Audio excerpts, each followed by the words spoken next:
Hi friends, இன்றைக்கி நம்ம Pandian store சீரியலில் கண்ணன் ஐஸ்வர்யாவும் ஒரு ஷோரூமுக்கு போகிறாங்க.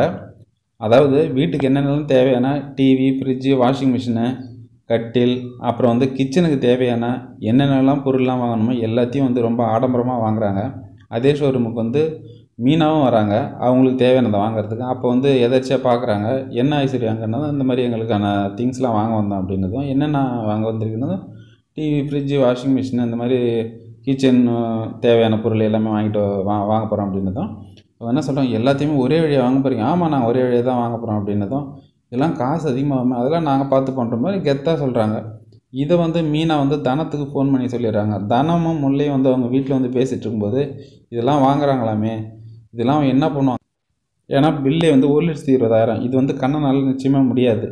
அதனால் சரி அவன் என்ன பண்ணுறான்னு ஒரு வீட்டுக்கு போய் பார்த்துட்டு வரலான்னு சொல்லிட்டு தனம் போகிறாங்க.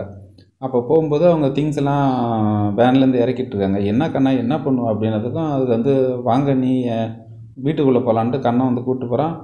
அதுக்கடுத்து ஐஸ்வர்யா கேட்டது, அதெல்லாம் எங்களுக்கு தெரியும் அப்படின்ற மாதிரி ரொம்ப கெத்தாக சொல்கிறாங்க ஐஸ்வர்யா. அதாவது ஐஸ்வர்யா இளங்கன்று பயம் அறியாதுன்னு சொல்லுவாங்கள்ல, அந்த மாதிரி ரொம்ப எதுக்கு எடுத்தாலும் போல்டாக பேசுறது, எல்லாம் தெரிஞ்சவங்க மாதிரி பண்ணுறது, அந்த மாதிரி சொல்கிறாங்க. அதுக்கடுத்து இது கண்ணனோட சக்திக்கு அப்பாற்பட்டது இது. ஏன்னா 1,20,000 கண்ணனால் அடைக்கிறது ரொம்ப கஷ்டம் இது, சரிங்களா? சப்போஸ் இப்போ வேலை போகுது, வேலை போச்சுன்னா என்ன பண்ண போகிறாருன்னே தெரியல. கண்ணனோட நிலைமை நினச்சா அவ்வளோ கஷ்டமாக வேறு இருக்குது. இதுக்கு மீனாவே நம்ம எவ்வளோ பாராட்டலாம். ஏன்னா மீனா இந்த அளவுக்கு ஆடம்பரமாலாம் வாழ்ந்ததும் கிடையாது. இந்த அளவுக்கு எதுவுமே கணக்கு போடாமல் செலவை கூட்டி கழித்து பார்த்தா மீனா கூட இது பண்ணுவாங்க. அந்தளவுக்கு ஐஸ்வர்யா ரொம்ப தடப்படலாக போயிட்டுருக்காங்க. அதே மாதிரி மூர்த்திக்கும் தனத்துக்கும் ஒரே கவலை என்னென்னா, என்ன பண்ணுவான் அந்த மாதிரி கடன் வாங்கிட்டு போயிட்டுருக்கானே அப்படின்ற மாதிரி அவங்களும் ரொம்ப ஃபீல் பண்ணிகிட்ருக்காங்க.